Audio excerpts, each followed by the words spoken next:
You got your movies? Yeah, I'm just looking up the years. All right, I'm done. Use IMDb.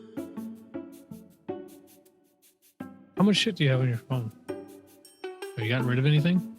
I did to get TikTok. I got rid of a bunch of stuff. Did you have more space? I would assume so. I haven't checked. Yeah. I suggest getting IMDb app. I use it all the time. Yeah. So that's what I've used on this thing. Might as well. Yeah. So. All right. And that's my go-to. That's my for other people who are idiots, they go to Wikipedia. Yeah. Right? Yeah. But since I'm smart, I go to IMDb. All right, Ryan Reynolds. It's a trade fact right there. Yeah, a lot of these podcasts is fucking quoting IMDb or reading off that shit. It's because it's the number one legit database. Legit, yeah. It's the international, worldwide legit database. House of pancakes. Yep. And they ain't even got pancakes.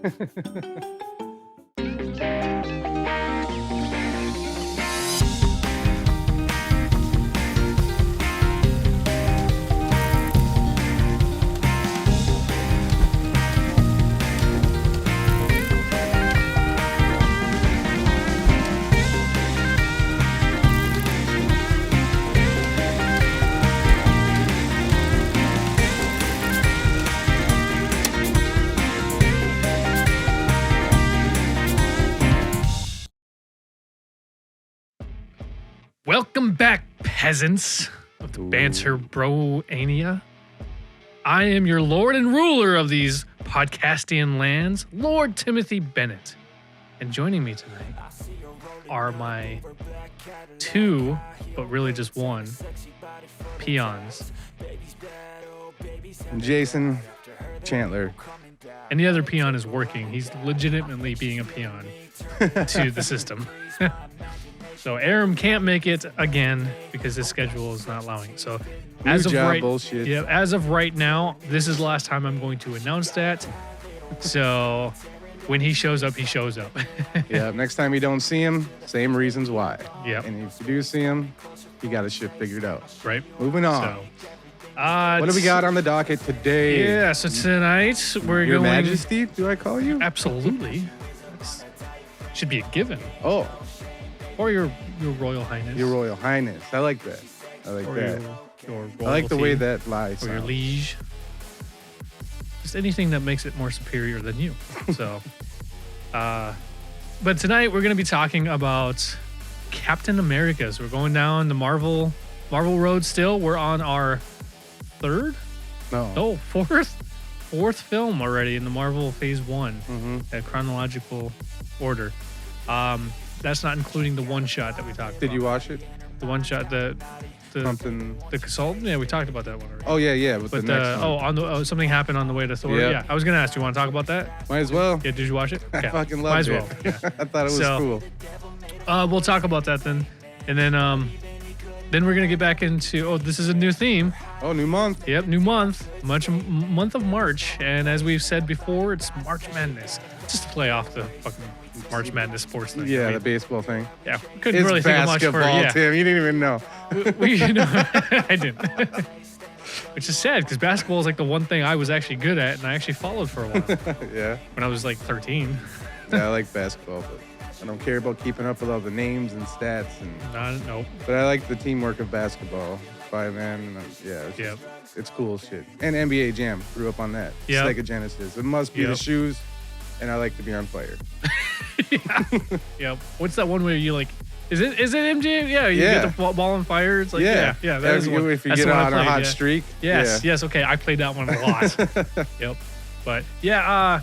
So yeah, we couldn't really think of much for their theme of March. Like we were just trying to come up with March Madness. Kind of slipped out of Jason's mouth. We're like, let's roll with it. There's plenty of sports theme, sports movies out there that we could talk about. So that's what we're gonna be talking about.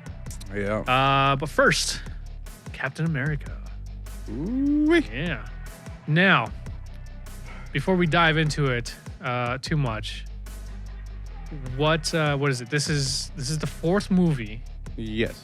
And it was Iron Man, Iron Man 2, Thor, and now Captain America. Yes. In the previous films, we've kind of been integrating, slowly into exposing more of these characters. But we started off with Iron Man. The second one, we were introduced to who again?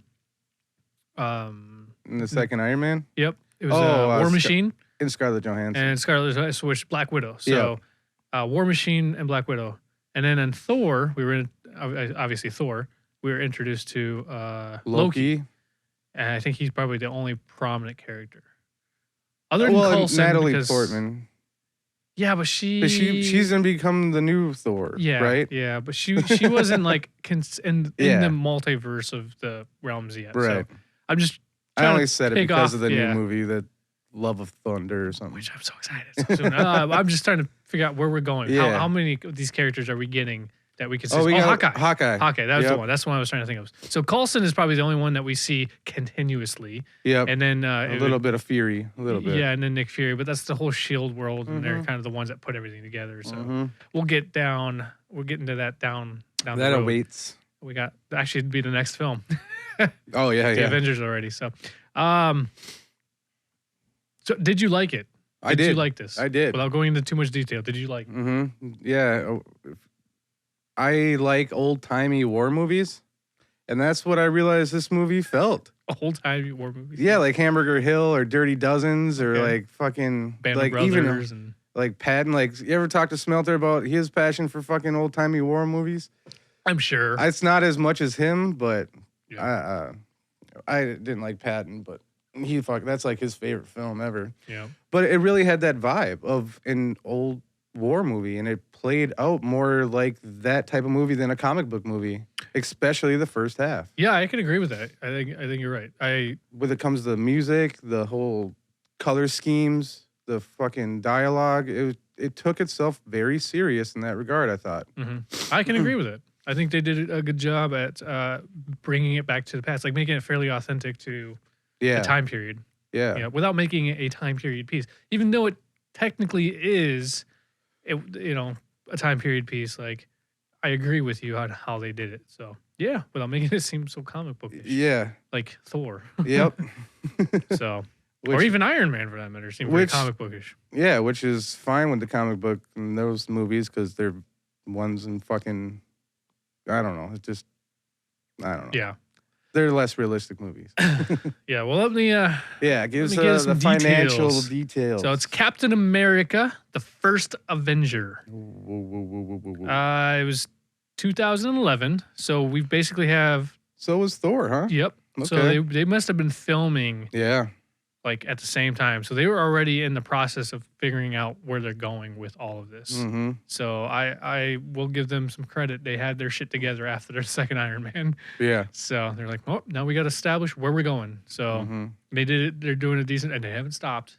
They've done just even better. Right. So good for them. This is technically considered an action adventure sci-fi for, what it is, and I can't disagree with that. Right. Surprisingly enough, these films are fairly long too.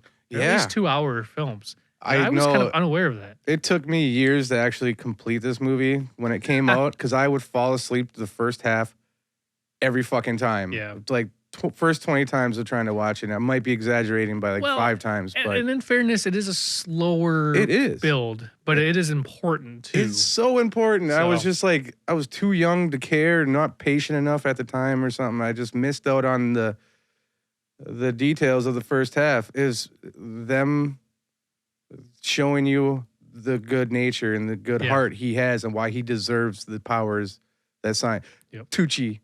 Chose. I forgot Tucci was in this fucking movie. Yep. Oh man. I forgot about it too until I started watching. I'm like, oh, that's right. Yeah. God. So, every time he pops up, I just get so happy. It makes me giddy. But yeah, so let me read the little synopsis for this one. Steve Rogers, a rejected military soldier, transforms into Captain America after taking a dose of a super soldier serum. But being Captain America comes at a price as he attempts to take down a warmonger and terrorist organization. And that would be Hydra. Hail Hydra. There is a couple things that shocked me. One, the rating that they have for IMDb kind of shocked me. It a 6.9 out of 10. Mm. And I don't know why. I expected it to be higher. Yeah. And I feel like I'm being a little judgy off the fact that it's a comic book movie. I think, Yeah. you know what I mean? And people are just gung ho.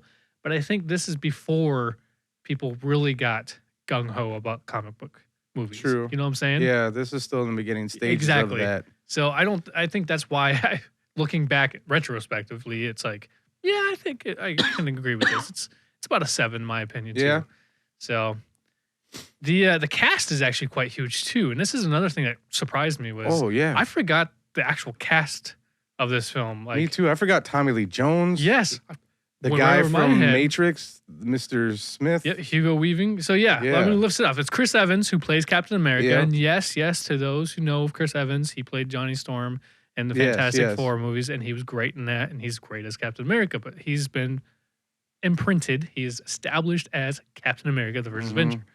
So I've accepted it, and I've moved on. Yep. Because he's perfect for the role. He's perfect for the role. He did an amazing job. I will admit, though, he does look a little dumbfounded a lot of times in this movie. Yeah. Like, just that look. Like that Keanu Reeves shit. Like, or what's going on? The Nicolas Cage kind of Keanu Reeves feel like I can look confused all day. Yeah. But, you know, and nothing against it. It's just that's pretty people are going to look that way. Right. Haley Atwell, who plays Peggy Carter, I have never seen her in anything, but I really did like that character. But I never watched the show either, so I don't know. Me neither. I got to give that a go. I'm sure it's pretty good. Going to be part of our thing? I don't know. It's in the phases, I believe, on Disney Plus. I don't think hopefully it is. I'm wrong. I don't think it is, because then S.H.I.E.L.D. would have to be in the phase. Yeah. It's not. Okay, cool. I don't think. Because if it is, well, that's 7 seasons right there. Right? And they're like 45 minutes long, I think. So yeah, per episode. But yeah, that lady, I thought she did great. Yeah. Sebastian Stan. Yep. Which I've been a fan of him even before this. I've seen him in a handful of stuff. Before he played the Mad Hatter in Once Upon a Time, he played the bully in Hot Tub Time Machine, the one that wants the Russian drink that starts the whole fucking thing. I like Sebastian Stan. Now he's in the new show that you've been watching, Tommy and Pam. You want to tell people that? Cool. Well, you've been telling everybody, so. I told Lizzie, so that means I told everybody. Fuck. The world knows. Tommy Lee Jones, which is probably the biggest hitter. He's definitely the biggest hitter. And he has a smaller, prominent role. Like, what I mean by that is, like, his role isn't really important, but he has enough screen time. Yeah. And he's also not the lead or anything. No, and I think his character's, he was casted appropriately. Yeah, what is he? He plays the captain, drill sergeant or captain or something. Yeah. Yeah, he's in sergeant maybe. I don't fucking know. Boot camp. Sorry, military people. Right. Don't know my ranks. Oh, Colonel. It says right Colonel. Yeah, he's top dog. Yeah, so I guess he is a part of the secret science op division. Yeah, he knew Tucci. Yep. And then Hugo Weaving, which is another fairly decent. I don't want to call him a big hitter, but he's one of those. He played Lord of the Rings. Yes, that's what I wanted Matrix. to say. Yep, he was Mr. Smith in the Matrix. Yeah. He was the high elf in Lord of the Rings. Yeah. I mean, this dude has touched a lot of things. He's a phenomenal actor too. Especially in those 10 years ago. Yeah, phenomenal actor. Super. I love the guy, and he's fantastic. He plays Red Skull. Yeah. He plays Captain America's nemesis, and he does a phenomenal job. He does. Perfect. Then you had Stanley Tucci, he plays Dr. Abraham Erskine, I think is how they said it, but he's German. I don't know. He's basically the one who helped create the super serum. Yeah. So he's the reason why everybody got all buff, or Chris Evans got all buff. Yeah. From the little twig. Samuel L. Jackson, of course, plays Nick Fury. Yeah. He's only in it for like a split second. End, yeah. But here's another one. Toby Jones. Love this guy. Toby Jones was the short Red Skull right-hand man. Oh, yeah. Professor guy. Every time he pops up, he's a phenomenal actor. He's a theatrical actor. Yeah. Like one of those guys who does, theater and stuff like that. But he's huge over in Britain because he's English. He's in so many random things. Mm-hmm. And he's always great at everything I've seen him in. I completely agree. I think one of the weirdest roles I recall that I really enjoyed him in was Your Highness with Natalie Portman. Yeah, and Danny McBride. Danny McBride, and he plays the little weird wizard guy or whatever, I think. So yeah, and then the other one that maybe people would know, I definitely know him, but is oh crap, where is he? He was one of the Brute Squad guys, the military guys with the mustache. You know what I'm talking about? Oh, yeah, with the funny hat. Yep. Yeah, I love that guy. Hat. He's in the Oz or the Wiz or something like that. I don't know. The Tin Man? Yeah, the sci was it the sci-fi? Yeah, show? Zoe Deschanel. Yep. There's like a 3-episode thing. He's in a lot of stuff actually, but that's really where I connected with. Neil McDowell? McDonough? I don't know. Oh yeah. He plays Timothy Dum Dum Dugan.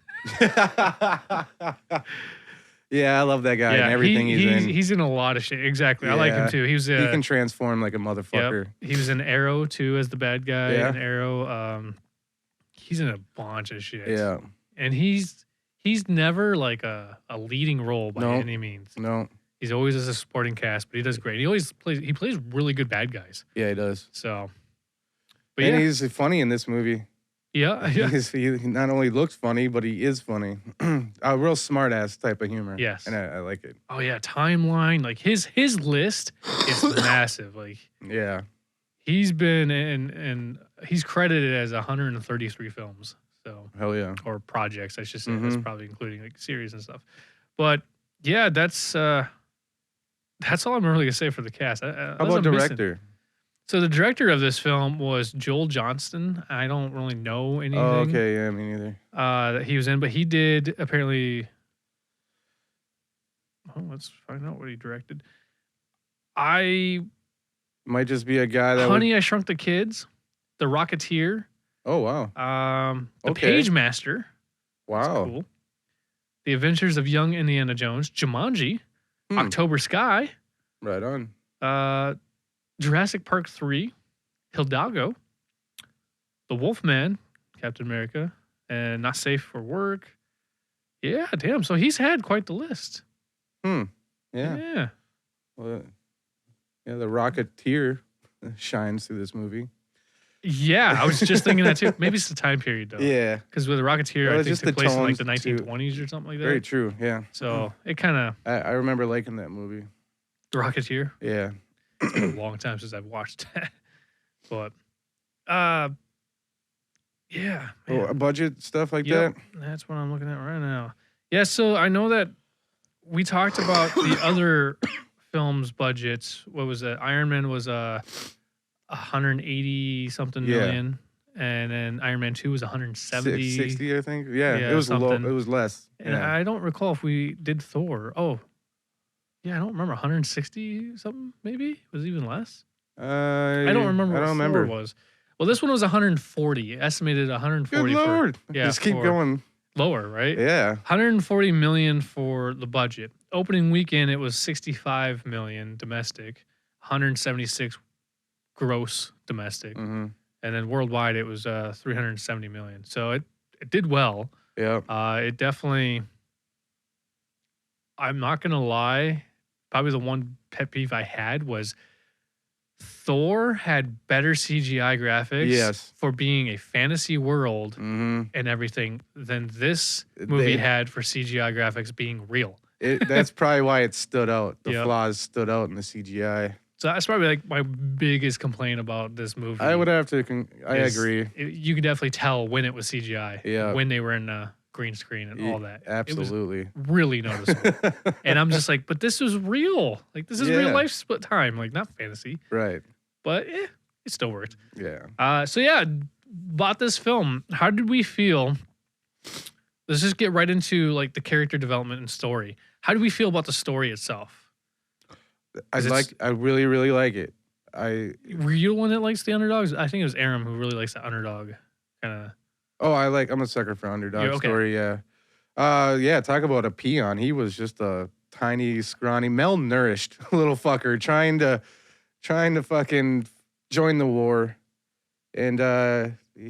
And he had all these other health issues like asthma and like anything, all the reasons why they have to say no, and they were taking anybody at that time.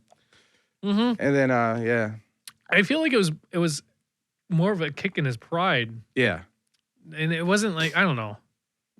It's the whole point of the character. But like it is. He wanted to do his part. Yep. He was dying. He was falsifying his information to do his part. Yeah. Whatever he could.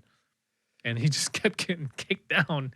And it's like he kept saying, I hate bullies. You know, and then like at that point the military is being the bully, you know, kind of thing. So but the Nazis, the bigger bully in this movie. Yep. Or Hydra, I guess, is it really turns out to be. Yep. Then Stanley Tucci overhears a conversation between him and Bucky.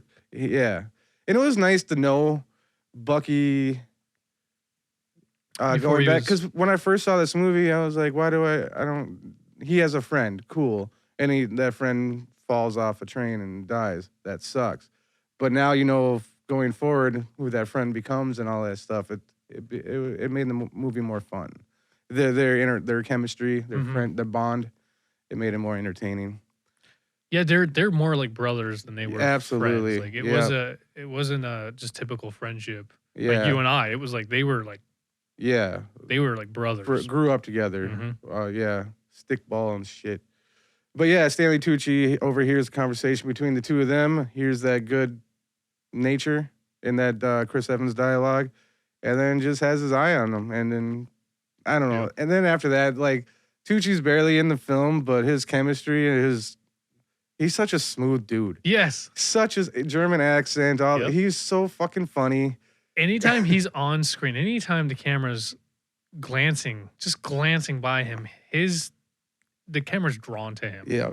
And he just gives it. Yeah. It doesn't matter how big or small the role is. Like he fucking just, every time he's on screen, it's like he demands his presence. Like, I don't know. And he made me smile or laugh out loud damn near every scene. Right. In that interview and the thing where he was making like, he was reading through all 5 reports. Yeah. He was busting his balls. Like, where are you from?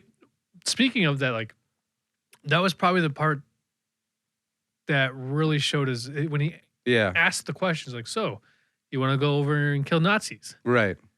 And then he's like, is this a test? Mm-hmm. It's like, yes.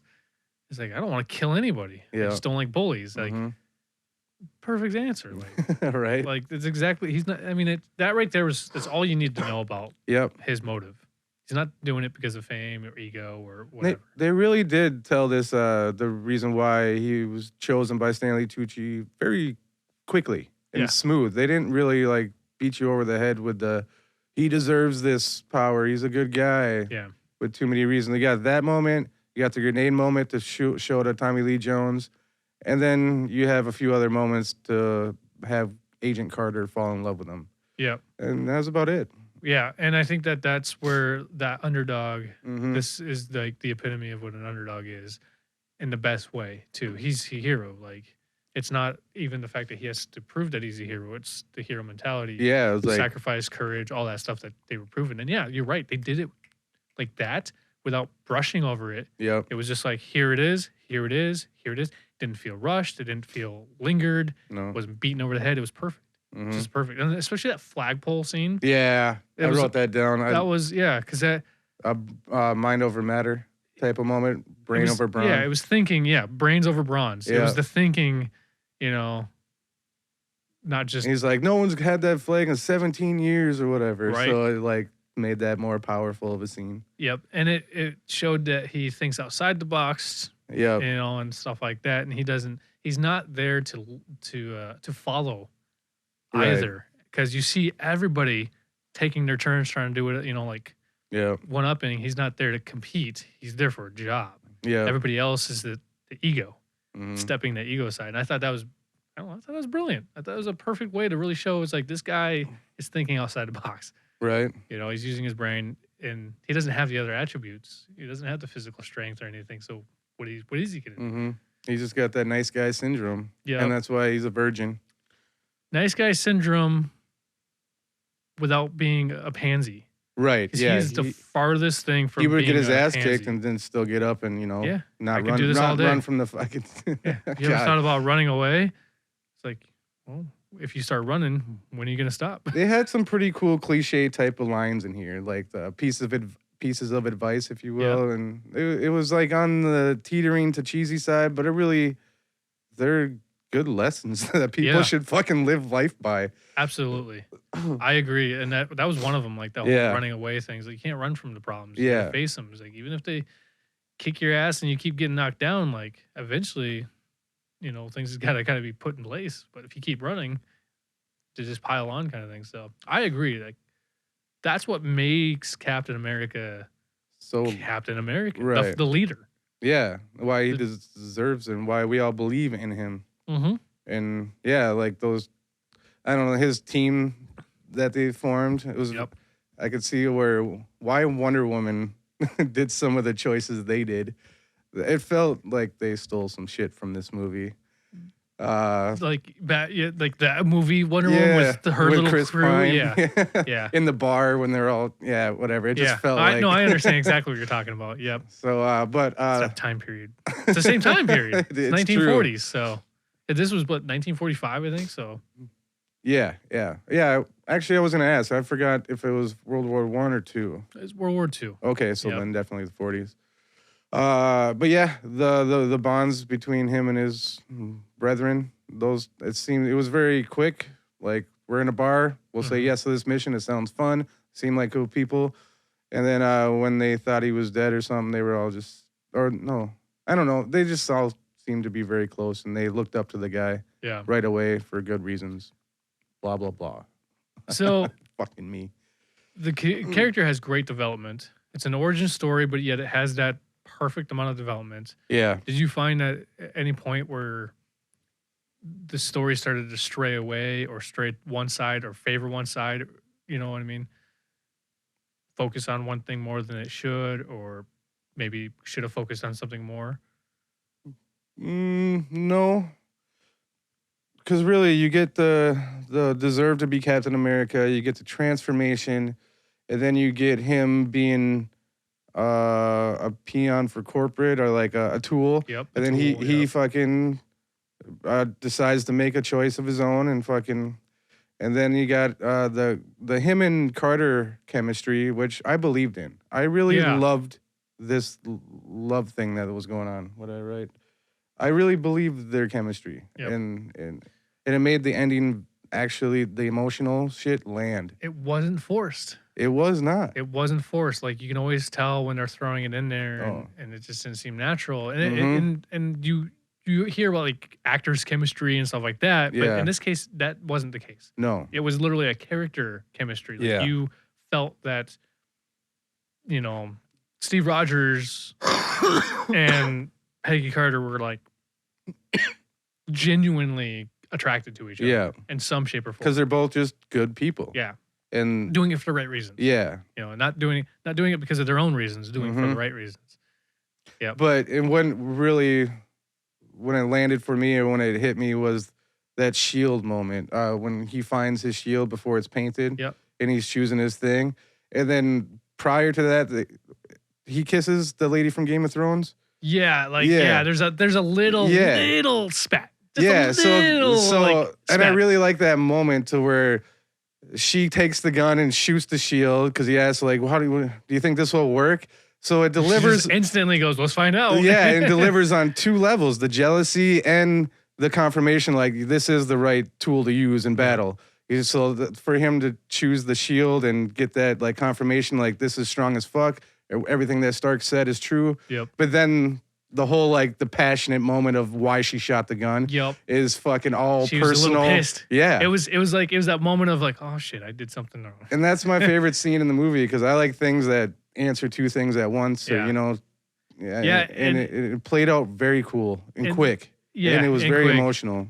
And then Steve Rogers, there's like his, I don't want to say innocence, because it's not the right, it's his ignorance. Yeah. Like, oh, well, how do I know that you and oh my God. That was Stark haven't been fondling or whatever. He really doesn't know. He doesn't know what fondue is. And then, like, one of the next scenes is, man, that just means cheese and bread, dude. And Stark was actually telling him, I was like, no. I fucking, right when he said that, I was like, oh, wrong thing to say, dude. And then the writing just said it for me. Yeah. She was like, you don't know how to talk to women. And then it cuts to that scene with him and Stark. And I was just like, well played, well written. Yeah, you still don't know anything about women. Yep. And he even said in the car, I was like, you don't know how to talk to women. I was like, honestly, you're probably the longest I've ever talked to one. Yeah. It shows you he's been blind. So, his ignorance. Yeah. And there's a sense of innocence to it, too. It's just, you know that it's pure. You know it's true. He really doesn't know how to deal with the opposite sex. Like, that has never been a priority of his. It's never been a focus.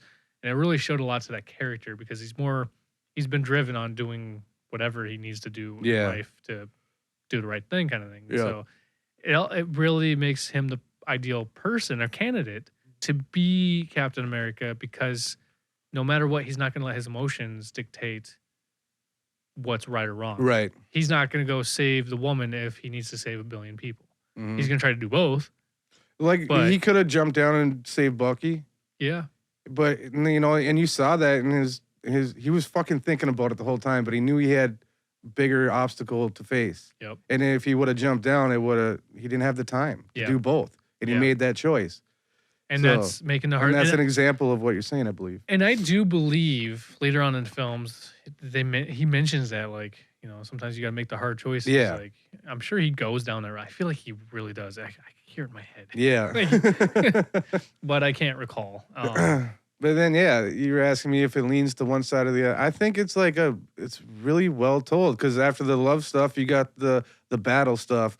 Yeah. Like the montage of him and his team fucking getting better and better at this shit, you know? None of them are Russian. Okay. Oh, yeah. They could have been so much more tough. Yeah, the montages were...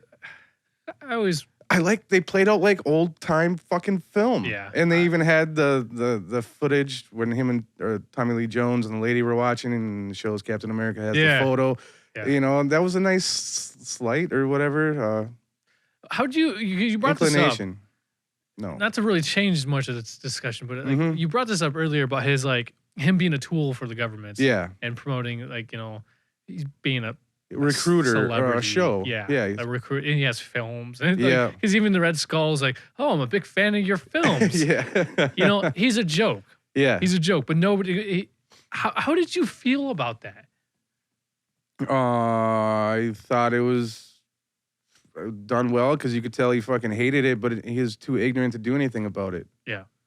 He was just doing what he was told to do because that's part of his right choice making at the time. Yeah. So that was something following rank and orders. That was something I'd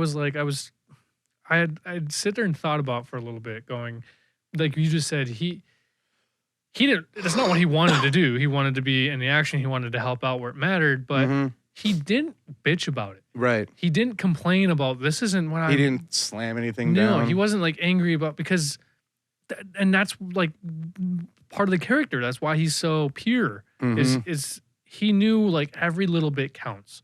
He just wants to do his part no matter what it is. He even says it. Like, I just want to do what I need to do, you know. Whatever I can do to help, every little bit matters. And that was his whole point. He saw this as, okay, this is what I'm going to do. It means I'm recruiting. It means, you know, whatever. He gave into it. He didn't need, he wasn't doing it for a specular, like, or what do you call it, glory. He wasn't doing it for the heroism. He wasn't trying to make a name for himself. No. He didn't, that wasn't the point. And then it wasn't until that last minute where, you know, he heard about that platoon that got... they're stuck behind enemy lines. Yeah, and that was where instantly... They were just going to leave him there and then hope to get him after they win the war, Tommy Lee Jones was saying. Right. And that was his breaking point. And as it should be. That was not cool to leave 400 dudes. The transition, though, wasn't an emotional one. It was, no. I have to do this. Yep, I'm going to do this, like, whether or not. And then what does he do? One-man army. He goes in there, fucks everything up, saves the people. Even they were like, "Who the fuck are you?" Like, right.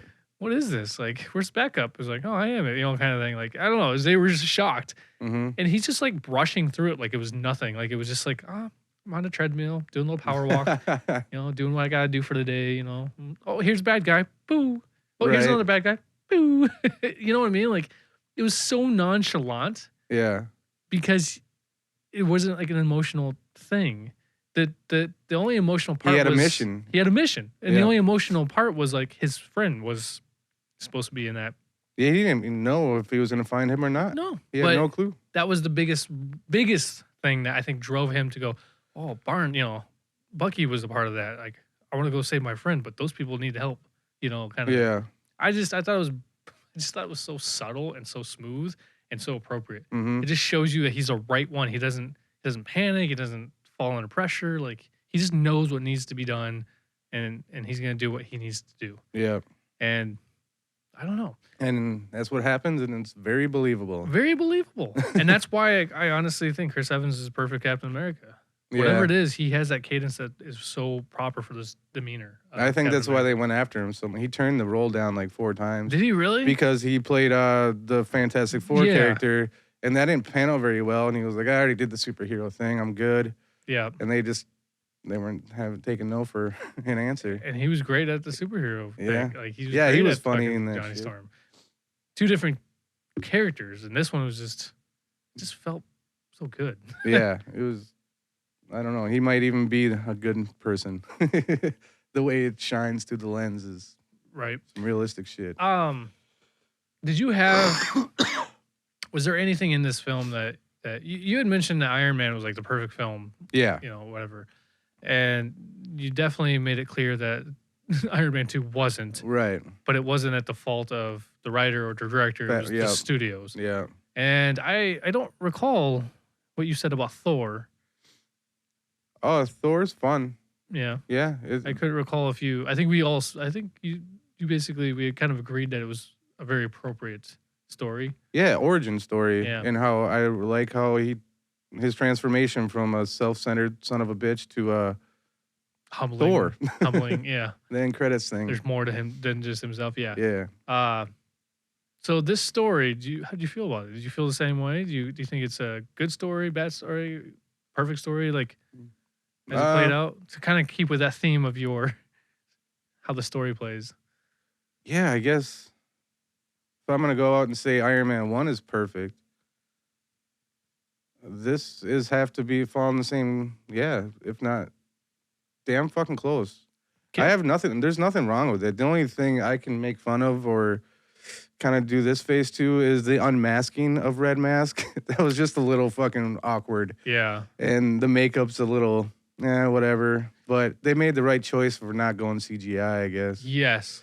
I did like the unmasking a little bit. Like, it just seemed like he was having a tough time getting his skin off. But that's what I liked because he pulls it off right at the top, and then he goes and wraps it around. And he pulls a little bit more off. Yeah, that part was cool. For whatever reason, that little detail. Mm-hmm. That it wasn't just so smooth and flawless. Okay. I don't know. It made me like it even more. Okay. Made me laugh. It made it seem a little more believable. But I was having a hard time with all that CGI to begin with. Yeah. That whole scene, that whole section of the film was heavily CGI in that big giant, warehouse in the mountains, whatever. But yeah, that's here nor there. Yeah, the reason why I'm bringing it up is because this is the first time, like, don't get me wrong. I thought it was great. Like, I did enjoy Captain America, but I would put it right there next to, like, Iron Man 2 for me. Yeah. Out of the ones that we've watched so far, okay, I would have to say Thor's number 1 for me. Okay. And then Iron Man, and then it would go Captain America, and then Iron Man 2's a little bit further down. Yeah, but out of the 4, but this would be the third film I would be like, okay, out of the ones that we've watched, because. It's a good movie. It's a good story. The story, though, is what really captivated me the most. Yeah. And I have to agree. I think it was on point. It hit all the marks it needs to. It told the story very well. I didn't find the emotional parts land. Yeah, like I just thought it was a very perfect story told. Other than nitpicking details of other things that aren't important to say anything against the story. So and you kind of get 2 fucking movies or 2 climaxes in this shit. you basically do. The warehouse is like the first one, and you're like, why didn't you just jump across the bridge and take him out? Probably because he didn't know the full capacity of his powers quite yet. No, he didn't he go did. through he didn't go through the montage yet. That was his first time. Going about and going all out. Across that bridge. You think so? Yeah, at that point, because that was towards the ending. That was like before he crashed the plane. He had already done some pretty cool shit. Like when he went and saved those people. No, I'm talking about the first time when the unmasking part. That's what I'm talking about. That was pretty close. He didn't do shit before that, did he? Yeah, that's when he saved all those people when he went in there. Yeah, like that was the first army. time he'd done anything after being a tool. But that's what I'm saying. Like he didn't do anything. He jumped pretty high. He threw people around. He threw his shield. But it all seemed like first time for him. He didn't. He still had the shitty shield. I don't know if we're on the same page. What I'm thinking, he still had the medieval shield. No. Not at that point. That point. Oh wait, yeah. Oh, I see what you're saying. I see what you're saying. Okay. Yeah. Wow. See, there's just, I don't know. There's a lot going on when it comes to action in this movie. You're right. Yeah, you're absolutely, because the Red Skull punches that shield. Yeah. And he leaves a dent, and that's when Captain America's like, oh. Right. This guy's fucking serious. Not normal. Like, yeah. You're right. How it just all blurred together, I guess. It does. And that's the only way I was like, you could have taken him out there. Because Toby Jones takes the car. He's like, not a scratch. Not a scratch. By the way, that car totally reminded me of like the Batmobile. Or Cruella de Vil. A little bit. I mean, it was like an Aston wrong Martin. color, but. Yeah, it was like an Aston Martin? Probably, maybe. I don't know. Not a car guy. But it looked cool. It did look cool. But then you had the little fucking supercharge or blew away. What's the penis guys from SNL? The Wonder Brothers or Wonder Bros? I don't know. No, that's not it. I don't know. Anyway. Oh, the gay duo. Yeah. The gay duo. I know. Maybe they're not gay. But yeah, the story is fucking great, and I really, really like the ending. They relied heavily on the emotion between Agent Carter and Captain America. Yeah. To really make it awesome, but it landed on point. Way more than that plane. It was so believable for the characters because like Peggy Carter, she cried.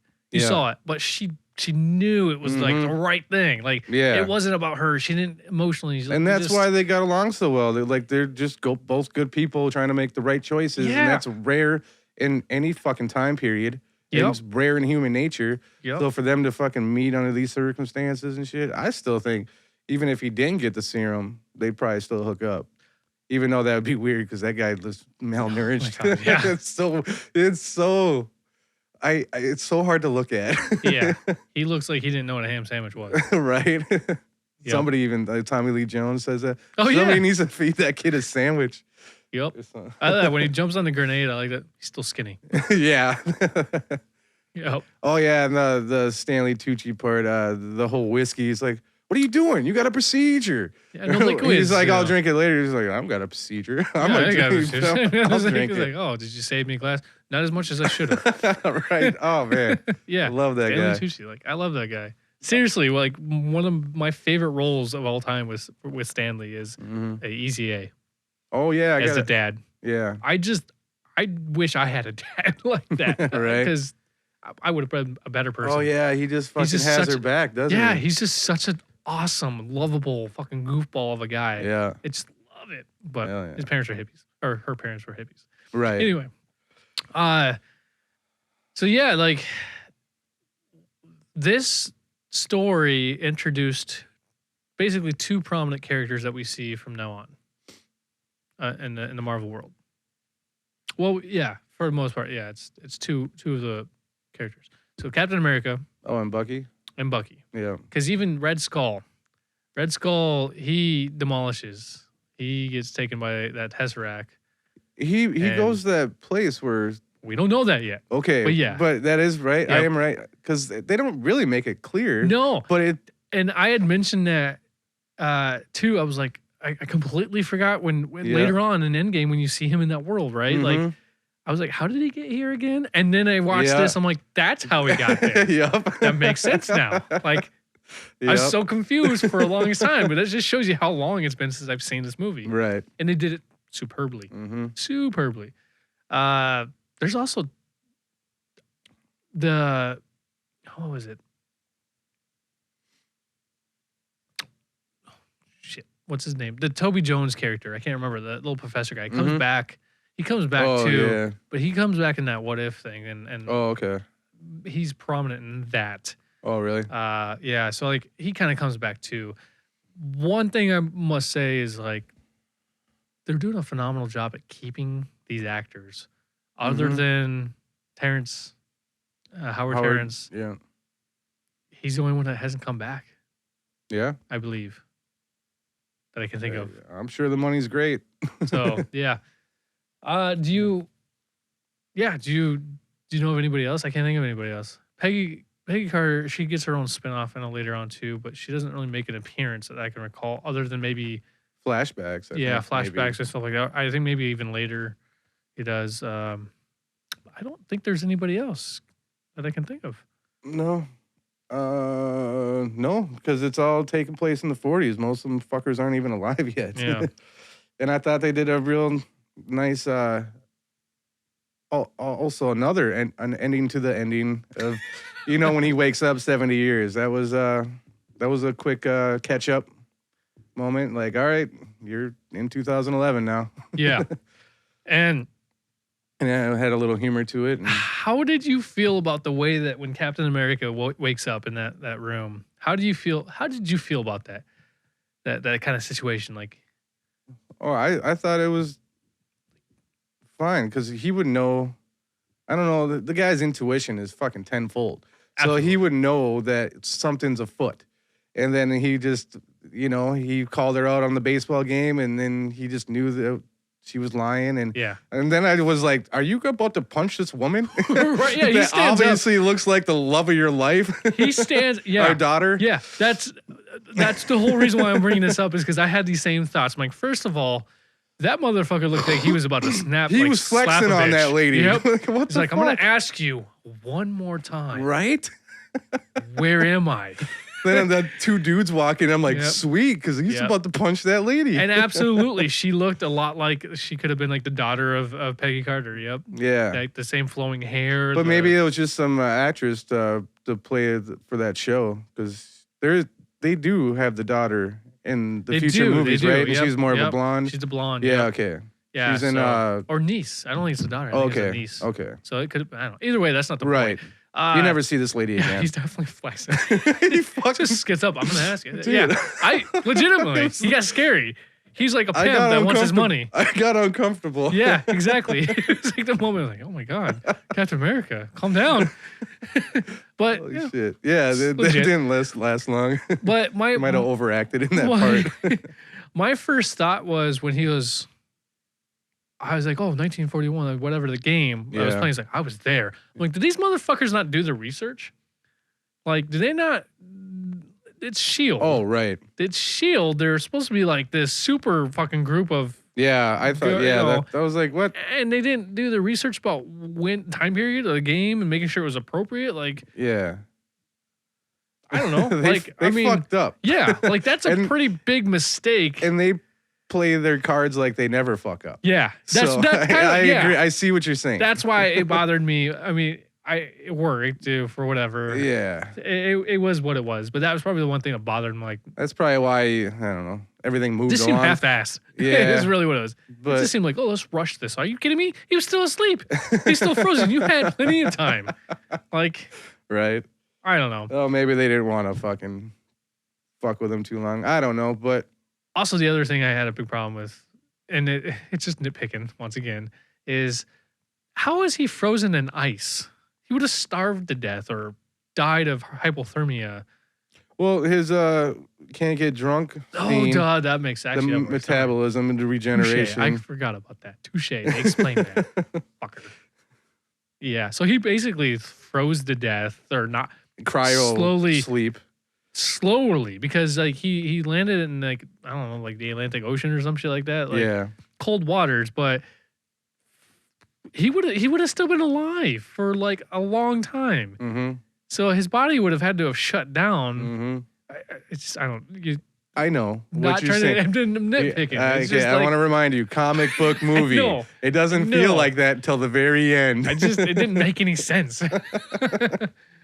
So, other than that, yeah, I have to say that the shield, him being brought into the world, kind of bugged me a little bit. And then he just goes and busts out the room and shit like that. But in fairness, yeah, what would you do to? Yeah, they rushed it along, which is fine because we spent 2 hours getting to know this guy, and let's get to the Avengers. Yeah. At this point, let's just get there. Yeah, and that was the other thing. I forgive a lot of the he's flaws. he's like, Mr. Rogers, like, yo, you've been asleep for 70 years, sir. And he just like looks around, like, it's like, oh yeah, it's a surprise. Like, no, I was just, I had a date. I did like that because when you're in love and shit, the first thing you think of is that person. You know, whenever you wake up. Yeah, and I think that was something I did. It was touching. Yeah, I like that. I don't know. Yeah, I don't know why, but I like because it's yeah. It just that whole love story is very realistic. Yeah, he didn't care about the fact he was in the future. No. So yeah. What did we have for the end credits? Just a Avengers trailer. Yeah. Yeah. It is the first time we didn't get one. We didn't get an end credits. No, we kind of got one with this ending on top of an ending, I guess. Yeah. But they just didn't have any credits before it. But it was definitely the similar vibe. Yeah, it had that similar vibe. Yeah. Like when he's punching that punching bag. Yeah. Oh, that's the end credit. Yeah. But it didn't feel like it. Because then it just goes into the trailer, right? Yeah, the Avengers trailer. So yeah, that was a weird transition. I kind of forgot about that. Me too. That's how I just said it, punching bag. I'm like, wait a minute, that was the end credit. Yeah. So you get a conversation. But yeah, when he's punching the punching bag or whatever, and he just punches it across the room. Yeah. From my understanding, there's a longer, like an extended version where he actually goes over to another punching bag and he like grabs it and hangs it up. Oh yeah, I feel like I've seen that. Yeah, I'm like, why didn't we see that on this one? Like, right? Is that only on like the DVD or something? Because that's what I thought he did. Is he went over and grabbed another punching bag because he has like a row of them. That's why it seemed weird because then it spliced into the trailer. Yeah, it started showing you like other characters. I'm like, what the fuck's happening now? Oh, we're in a trailer. That's why it seemed very.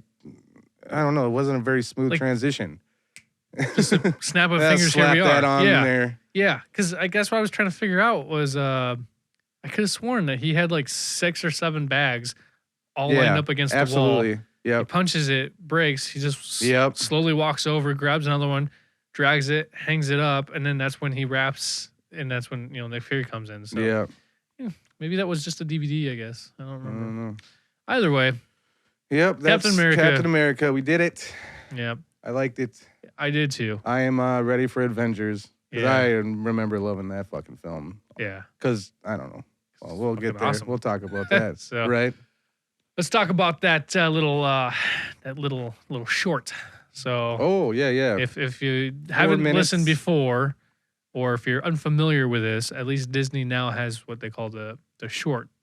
The one-shot. One-shots. There it is. The one-shots, which are very quick. They're very 4 minutes. 4 minutes for this one. Yeah. The other one was like 6 or something. Yeah, just like little films in between all these films and stuff like that. And it's kind of like an extra end credit scene.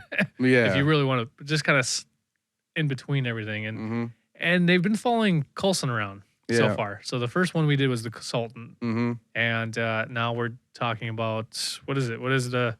Something funny happened on the way to Thor's hammer. Yeah. Whew. There, I think I got it. Yeah. Oh, I saw a vein pop out. Right? Speaking well. Not my thing. Yeah, it was my podcast.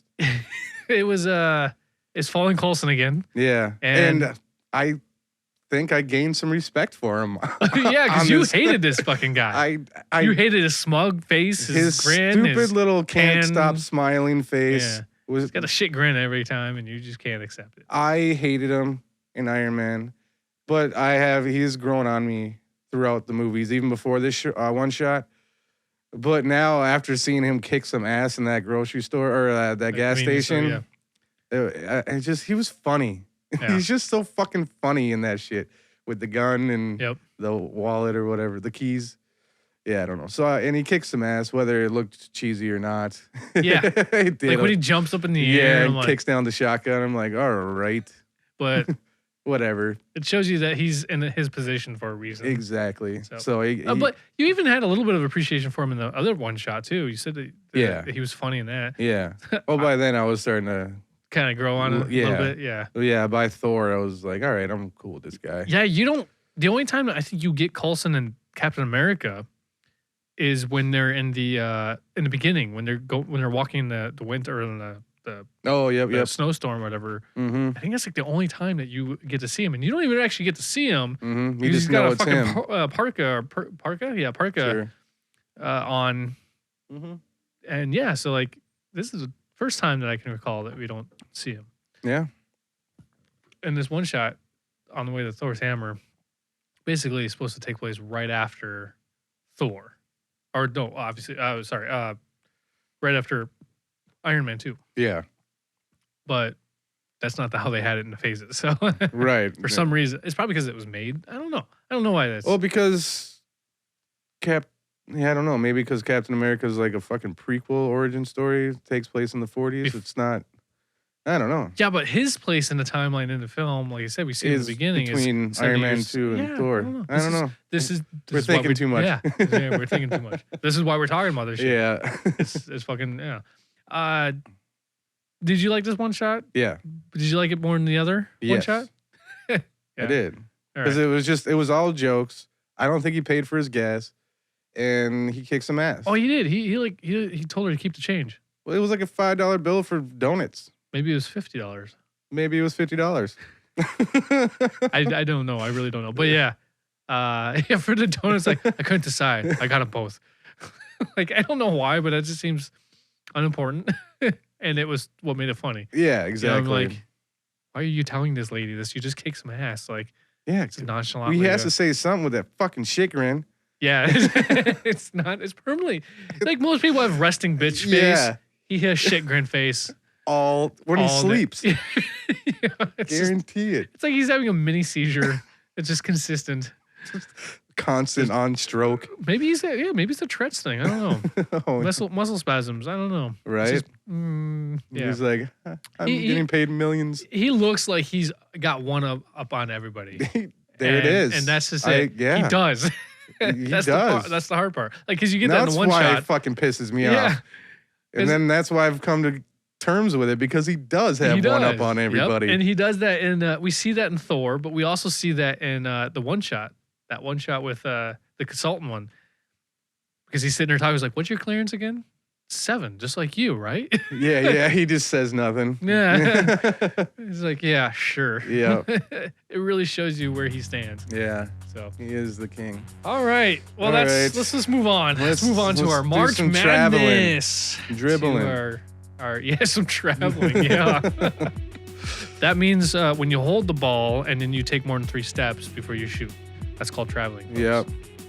It's much sports. There's the little sports lesson for this episode. I don't know if I could pull anything else out. That's probably the basics. I could definitely do basketball and maybe baseball. Nope.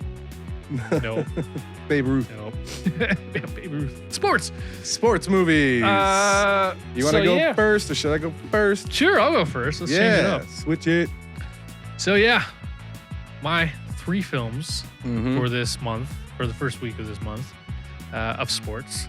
I'm gonna right away, because I called dibsies on this one, so nobody else would do it.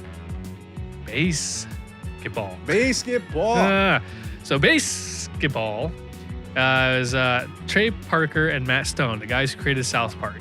They did a movie right around the time it was before they were famous. I don't remember when South Park came out, though. It was pretty fucking early. Yeah. What year did this movie come out? This movie came out in 1998. And I'm not really entirely sure. I was still in fucking middle school when South Park was airing. 97. So it was basically right around the same time. Okay. So, man, it was a long time ago. I remember this one going under the radar.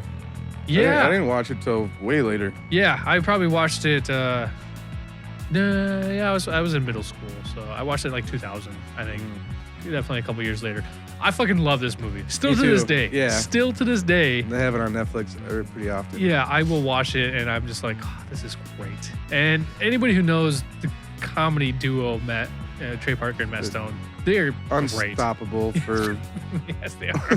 They're unstoppable for all the reasons. I don't know. All the right reasons. Oh, that's what. Even their fucking play, I want to see the Book of Mormons. Yes. Yeah. I've heard nothing but great things. It's always sold out. Always. They've been touring for like 10 years, 15 years, and it's always the best. Top 3 for all the film people. Yep. So let me give the little snapshot. So it's called a comedy sports film.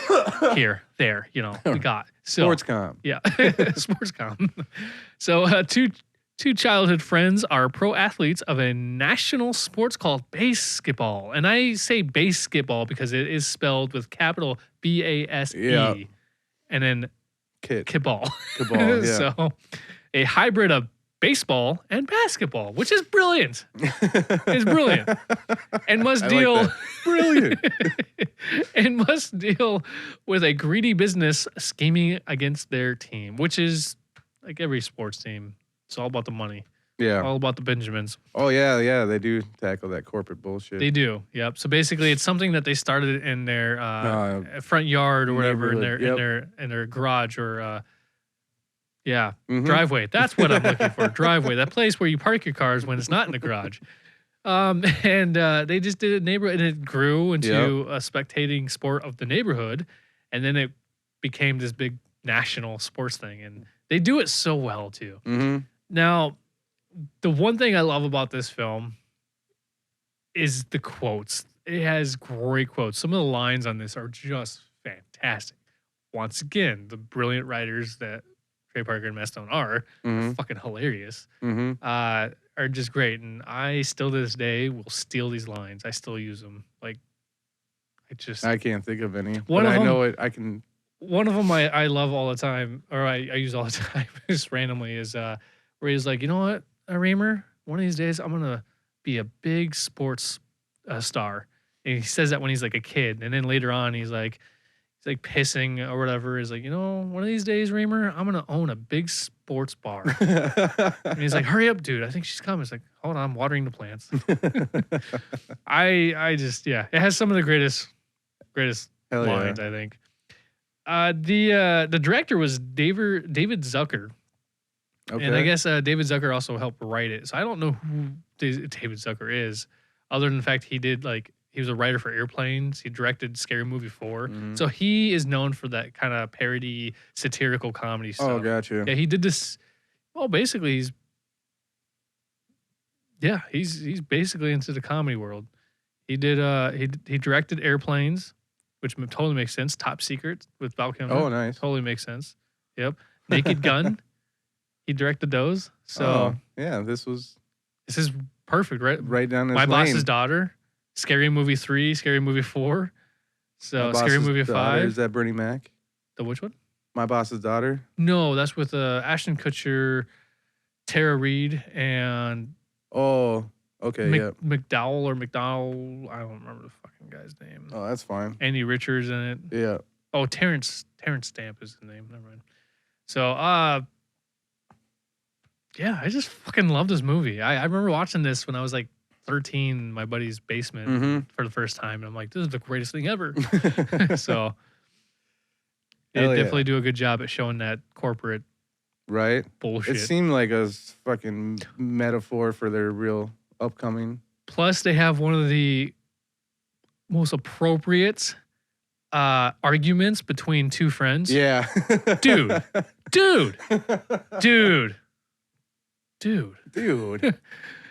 You're right. Yep. It's just. Hell yeah. It's fucking hilarious. Way to be concise. Anyway, that's my first film. No, yeah. Now I want to watch this film so bad. My second film is kind of another one that's underrated. Like, it's kind of went under the radar, but I loved it. I think it was great. It's called The Replacements. It's 2000 film, and it's another comedy sports. Okay. It's starring Keanu Reeves. Oh, a baseball movie, right? Nope, football. No? Oh, shit. So it's Keanu Reeves. think I've It's seen it about then. like amateur football players. Okay. So it's Keanu Reeves, Gene Hackman, which two big names right there. Oh, yeah. Orlando Jones. You got John Favreau, who's in it. Oh, wow. And he's a great character. He's kind of like a steroid freak in this one. Like, he just like headbutts people and shit like that. That seems familiar. Yep. You got Rise Ifans. He played in Little Nicky. He played the brother demon, Little Nicky, the white guy, the Irish guy. I don't know. He's in some other stuff I can't think of right now. But yeah, it's Brett Collin. He plays the bad guy. You got John Madden. John Madden, hell yeah. Yep. So, but yeah, it's about during a pro football strike, the owners hire substitute players. Oh, okay. So it's funny. Fuck yeah. I'm sure I've seen it, but I suggest watching it if you haven't. Right. I don't have to write that down. It's pretty good. And I'm a sucker for Keanu Reeves. So yeah, me too. Yeah. It's I think that was the year 2000, you said? Yep, 2000. Yep. Actually, I probably still have this DVD, but I don't have the DVD case. It's like in a like a booklet or whatever. Yeah. The other one that I have as of right now is one that actually surprised the hell out of me. I only watched it because of Sean William Scott was in it. I had never heard of it before. Goon? Yes. Fucking love that movie. Yeah. Me too. I only watched it because of him. only watched it because of Sean William Scott. And it was one of those things that just popped up one day somewhere. On Netflix for me. Yeah, I don't know where I watched it, but it just popped up one day. I'm like, that's Sean William Scott. What the fuck has he been up to? And I watched it and I was like, this is great. Like, it's a hockey movie. Yep. And it is, it's a true story too. Yeah. It's based off a real guy. Yeah. Who's, what was his name? Like, oh, fuck. Not the Hammer or something like that. It was, that was the other guy. I don't remember his fucking name. I don't know, but yeah, it is something cool like that. Yeah, I don't know. But it's called Goon, and there is a second Goon too. Yeah, called Goon Last of the Enforcer. Which is all right. It's all right. It wasn't as good as the first one for sure, but it was all right. So it was 2011, which also surprised the shit out of me because that was when like Thor and Captain America came out. I had no idea it was that fucking old. Right. But it's called a comedy drama sport, and it's called Labeled an Outcast by His Brainy Family. A bouncer overcomes long odds to lead a team of underperformers, performing misfits of semi-pro hockey players, beating the crap out of everything that stands in his way, and he literally does. Oh my god! This dude takes punches, but he gives punches. Right. He's a fucking beast. And the impact in the movie is so you feel it. Yeah. Holy shit. Oh yeah. It's fucking. I don't know. I think it has a really good cover because it's like him like leaning over his shoulder. At least one of the covers that they have on MG. He's like leaning over with that shit grin that Sean Williams guy has, and he's just bloodied and beaten, kind of like Nobody. Yeah. Kind of like the cover of Nobody. So, but yeah, meet Doug, the nicest guy you'll ever fight. No shit, he is a sweetheart. He is a sweetheart. He's not afraid to throw down, but like he'll like carry you across the street. And he's not even that good of a hockey player, right? No. He's the enforcer. I think what it is he can skate. Yeah. But yeah, he doesn't play hockey very well. And he can't handle a puck or anything. And that's no Goon. Control. He knows his job and to fuck people up. But what made this movie pretty good was, other than Sean William Scott, it was a really good role for him. Yeah. It also had Jay, was it Baruchel? Baruchel? He was in the skinny dude? Yeah, skinny dude who was in Superbad. He was in Nick and Nora. Was he in? Maybe he wasn't. I don't think so. But he's in the End of the World movie. End of the World movie. Yeah. He was in Nick and Nora Make an Infinite Playlist. Is it She's Out of My League? Yep. She's Out of My League. He was in $1 Million Baby. Yep. That guy. Yeah. And he was in it. He plays like his friend. Mm-hmm. So, and I thought he was pretty. Allison Pill, she's in it, which I think she looks funny, and I'm not trying to be mean. Her face bothers me. Is that the love interest? I don't recall. I don't recall. But Eugene Levy's in it. Hell yeah. And I love that guy. And Liev Schreiber is in it too, who played. Sabretooth in the later Wolverine movie. He's Ray Donovan in that that series on Showtime. Yeah, called Ray Donovan. Fucking awesome. The name of the name that he plays. That's how simple that show is. Yep. He just fucks around, no doubt. He fucks people up. And he has a terrible Canadian mustache, butt chops, like 70s kind of thing going on. But yeah. he plays like an enforcer kind of guy too. He plays like a badass. The mentor type. Is he in the second one? Oh, he becomes, yeah. Okay. But he's the bad guy in this one. He's the one that like he has to. They punch it out, duke it out for like. It becomes like the whole thing. Yeah, like a competition of who's more badass. Yeah. Because they're Canadian. Yeah. This is all in Canada, by the way. Americans wouldn't get away with It's the only this time shit. they get tough is on the ice. Yep, this is it. Yeah, absolutely. Like they come right out of the cold weather. They're born, drink some maple syrup, and fucking hockey skate their way out of that vagina. So. So yeah, it's a, like I said, it's a very under the radar film, and absolutely it was fantastic. I enjoyed the shit out of this movie. Me too. And like we said, there's a second one, and it wasn't bad. Yeah, it just wasn't. You can the just same. feel because the Goon went under the radar is like a cult classic type of thing where people word of mouth. It got around that how good it was, and it became a popular thing over time. But it was also it was 6 years later too. Yeah, that's a long. Time to kind of come up with something that wasn't that big. So it felt like they made it because of its popularity. In the I could say that. I can see that. Yeah. So I don't know. It wasn't terrible, but yeah, the first one is a perfect film. Yes. I think the one thing is like Sean William Scott's really gone under the radar. Like he hasn't. No. Well, he did Lethal Weapon series. I think is the last time you see him. I have no idea. I never watched it. Me neither. Oh yeah, he took over for that other guy who's supposed to play Briggs. Yeah. Character, but like. Yeah, somebody got canceled. Yeah, because that dude was, I guess, an asshole or something. Yeah. Like that. I don't know. I never watched this. I never gave it a shot. It looked fucking dumb. He did. Sean William Scott did play this movie called, I think, Bloodline or Blood Ties or something like that. Oh. And it was where he plays this psychopath. Yeah. And I need to finish it because I never. You told me about that. That's popped up on some Amazon Prime or something. Yep. I don't know, but because I started it and right away I'm like, he's the serial killer. Yeah. Okay. Yeah. Like, unfortunately, spoiler. Yeah. Is it kind of blatant? But I also watched an interview with him about that, so I kind of gave it away. But that's actually what made me go, "What? I wanna watch this." Right? This Yeah, that is is interesting. First time he took something really serious. Right. Like he was really not serious. just doing comedy chops. No, the one issue that Sean William Scott has always had, and he admits this, is like I can't remember dialogue, so I improv most of my shit. It's like I have a terrible time, like, and that's why he never that's probably why he hasn't been picked up for a bunch of shit. You know, like when he was younger, like Role Models, I loved Role Models, Evolution. You know, the American Pie films are fine, they were great. You know, whatever. He has a handful of those films that are for him. They worked perfect. But I think after a while, like he's getting older. They get stale. Yeah, like he's doing the same thing. He can't be Stifler forever. Nope. And especially at the older he gets. Even though he does a good job at not being Stifler. Yeah. It's just I think that's just what it is. Yeah. He just gets kind of like put in the same roles because that's all he's got. That's really what it is. And this is like the first time he does something drastically different.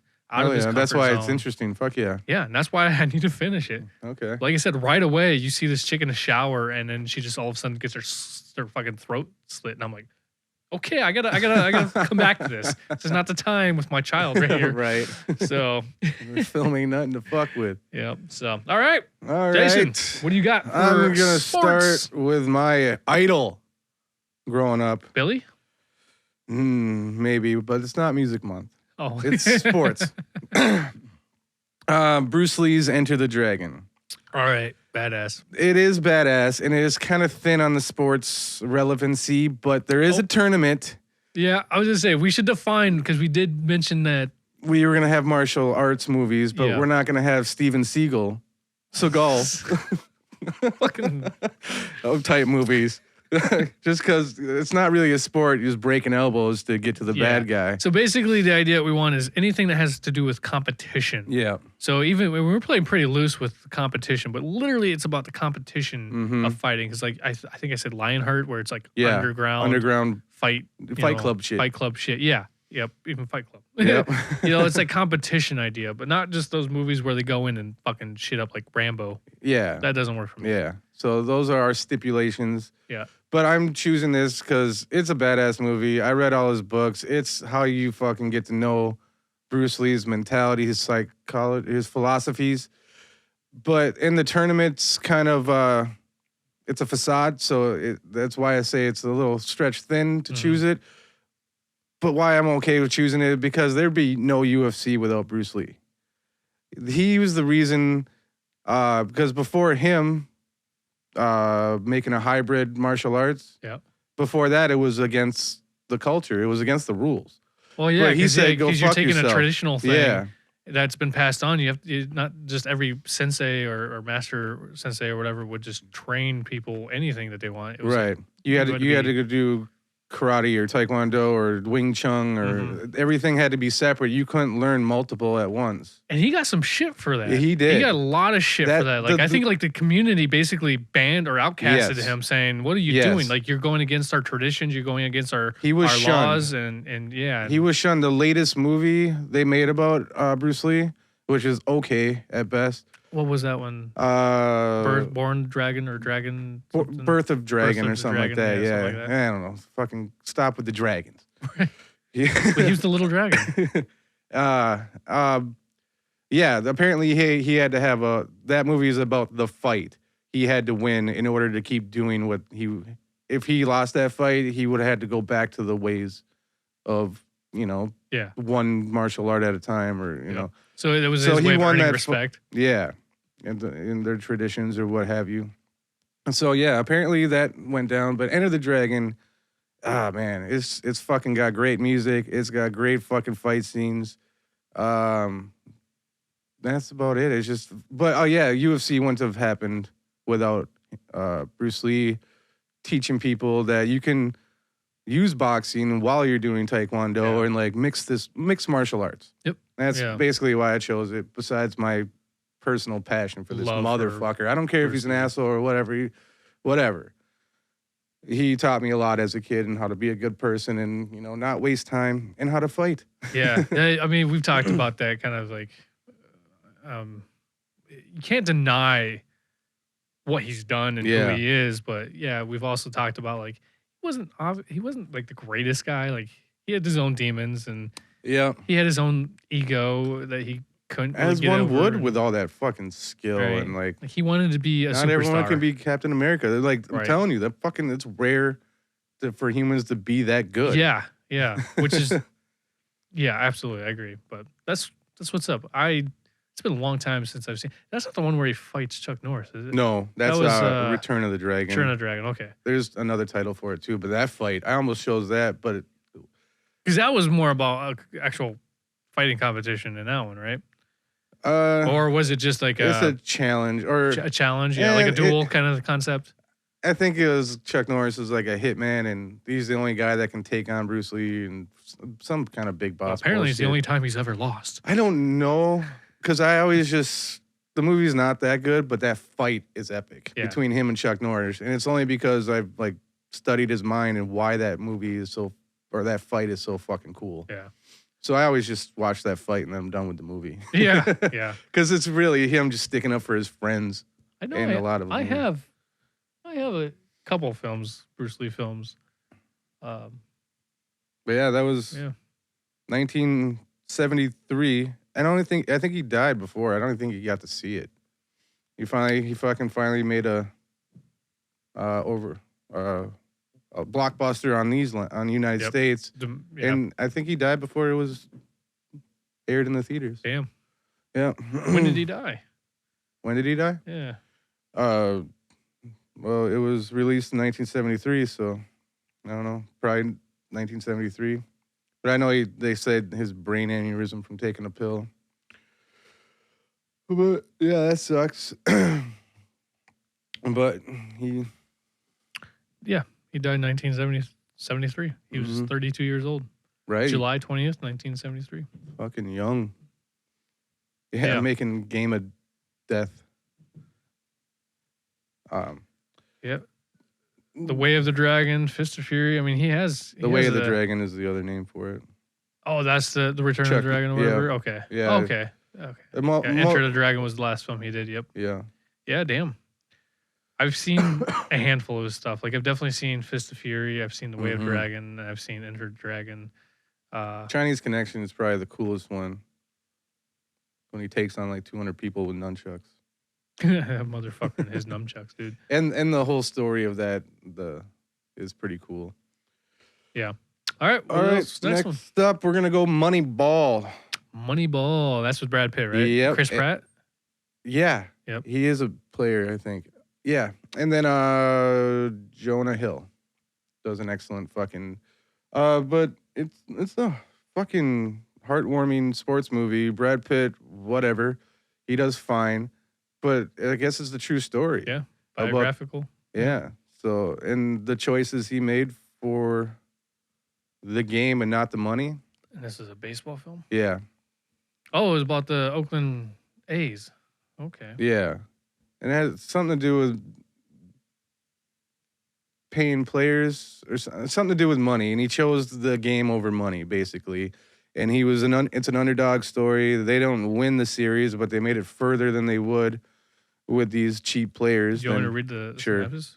Oakland A's general manager Billy Beans successfully attempt to assemble a baseball team on a lean budget by employing computer-generated analysis to acquire new players. So basically, he sets up a program that picks players for him based off of whatever their skill. Yeah, from their stats, I believe. That's it seems like the cheating way of doing it. Seems like also the smart way of doing it. Yeah, and Jonah Hill comes up with the equation or whatever. But it also doesn't allow people to prove themselves. It's just because they have stats doesn't mean that they're a good player. Mm-hmm. You know what I'm saying? Mm-hmm. Like, doesn't mean that they're a team player or you know what, whatever. Like, oh yeah, that's part of the conversation in the movie. And I don't know, good. I've never seen it. I suggest check it out. It's a great story. It's well done. I will watch it by next week. Listen, promises are not made on this podcast. Hey, I watched one movie this weekend. It just wasn't the one I said I was going to. That's hilarious. And then moving on quickly to another baseball movie I grew up with, The Sandlot. Oh, yeah. And there's not much of a competition there. I don't remember. I haven't spent a long time since I've seen it. What's up? You about to read it? Do you want me to? Sure. I wasn't about to, but yeah. Oh, okay. In the summer of 1962, a new kid in town is taken under the wing of a young baseball prodigy and his rowdy team, resulting in many adventures.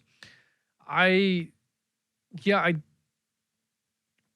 don't really recall them having like a competition necessarily, but the competition is him against friends or I don't know. Yeah, but it's definitely like it's one of those about them playing for the love of the game, friendship, and then progressing and stuff. Mm-hmm. So I mean, it's when I grew up watching. I grew up watching it. I love the camaraderie, the reality of when did it come being out? A new kid, 93. Damn, yeah.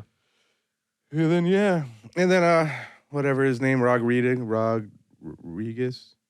Rodriguez. He goes kid? On. He goes on to be a sports player for real.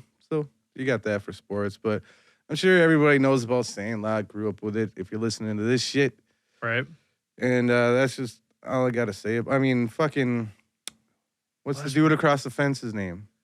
James Earl Jones. Yeah, it's just fucking. Him and his massive dog. Yeah, I don't remember what kind of dog it was, but damn. I don't know. They made that shit look like a monster in that. Yeah. When I was a kid. Well, in fairness, it was a fucking beast.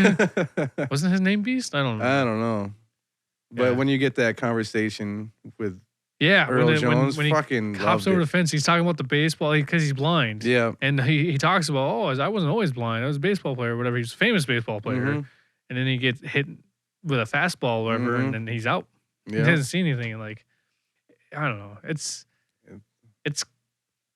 the thing about that film. Sorry, I'm taking over, but the thing about that film is that it shows you a kid's perspective. Yes, and because this guy wasn't a bad guy. He wasn't scary or anything. It was scary to small children because of this massive fence, this massive dog. Yeah, when you don't have all the information, you'll fill in the gaps the worst way possible. Yep. And it's the same thing about being afraid of the dark and shit like that. It's the same kind of concept. You know?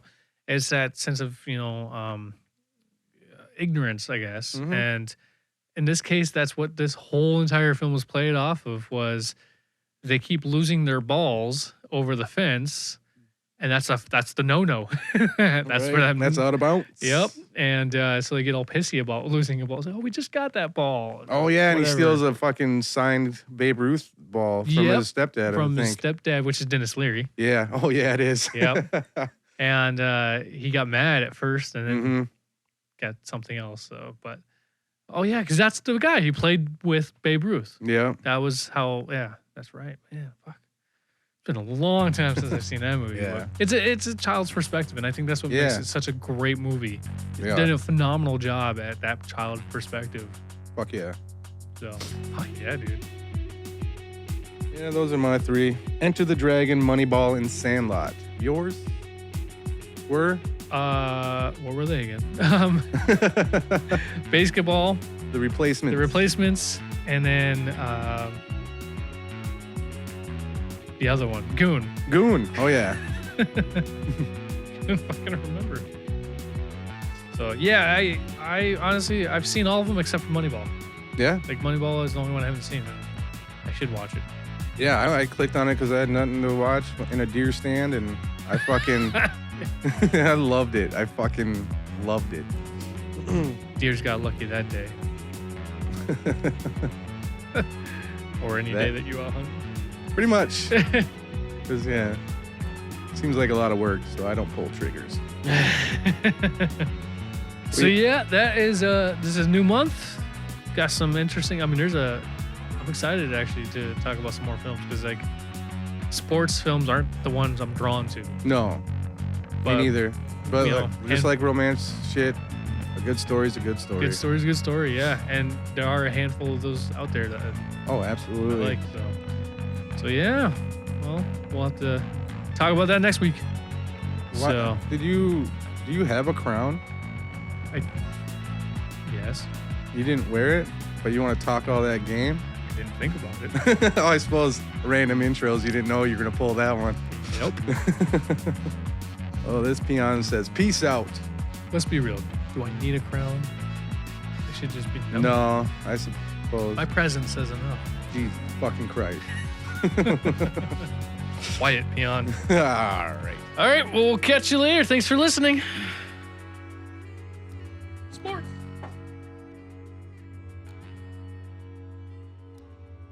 Hurt feelings make me laugh.